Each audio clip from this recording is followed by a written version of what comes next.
Form বাতিল হয়েছে, আবার অনেকের ফর্ম ওয়েটিং লিস্টে রয়েছে। যাদের বাতিল হয়েছে বা ডিলিটেড দেখাচ্ছে তাদের ক্ষেত্রে কি করণীয় বা কি করা হবে তাদের? দেখুন, খুব কময় আমরা যে সংকল্পপত্রে যে কথা দিয়েছি সেটা কিন্তু খুব কম সময়ের মধ্যেই আমরা প্রথমে 28 লক্ষকে দিয়েছি এবং পরে আমরা 1,09,00,000কে দিয়েছি 1 জুলাই। এর মধ্যে হয়তো এখনও কিছু প্রসেসিংয়ে আছে। দেখুন, এত বড় কাজ তৃণমূল কংগ্রেস 15 বছরে এত দিয়েছে, আর আমরা কিন্তু কয়েক দিনের মধ্যে এতগুলো দিয়েছি। এগুলো যেগুলো প্রসেসিংয়ে আছে, আমরা এসডিও, বিডিও এবং জিপিতে এখন এগুলো এনকোয়ারির কথা বলেছি।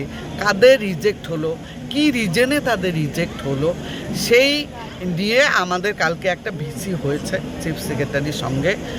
তারা এখন প্রতি বাড়ি বাড়ি যাদের দেওয়া হয়েছে, এক একটা ডিস্ট্রিক্ট এক একজনকে দায়িত্ব দিয়েছে যে যাদের রিজেক্ট হলো তাদের বাড়ি বাড়ি গিয়ে এনকোয়ারি করবে। তারপর ওই ফর্মগুলো ভেরিফিকেশন হবে।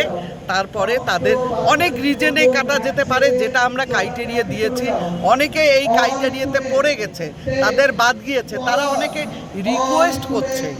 কিন্তু আমাদের সরকার চিন্তা ভাবনা করেছে প্রকৃত যারা যোগ্য সেই মায়েরা প্রত্যেকেই এই প্রকল্পের আওতায় আসবে। প্রতি মাসে তাদের 3,000 টাকা করে দেওয়া হবে। কিন্তু ক্রাইটেরিয়ার বাইরে যারা আছে তাদের তো রিজেক্ট করবে, এবং আমরা বারবার বলেও দিয়েছি।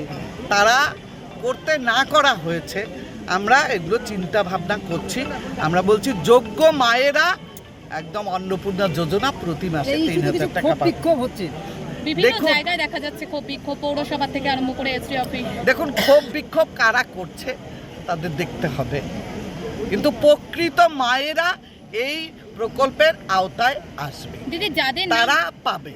দিদি, যাদের নাম আমরা তো বলেই দিয়েছি যে আমরা ফর্মে সব উল্লেখ আছে যে এই করে, শুধু এইটা না, শুধু আয়ুষ্মান ভারত থেকে শুরু করে যে আমরা বলছি প্রধানমন্ত্রী যে আবাস যোজনা, সমস্ত কিছু এই ক্রাইটেরিয়া মেনটেন করেই হবে।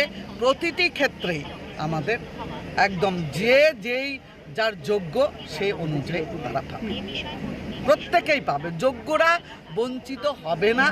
যোগ্যদের আমাদের সরকার যাদের যা প্রাপ্য, কৃষক সম্মান নিধি থেকে শুরু করে আয়ুষ্মান ভারত, অন্নপূর্ণা যোজনা সবাই পাবে।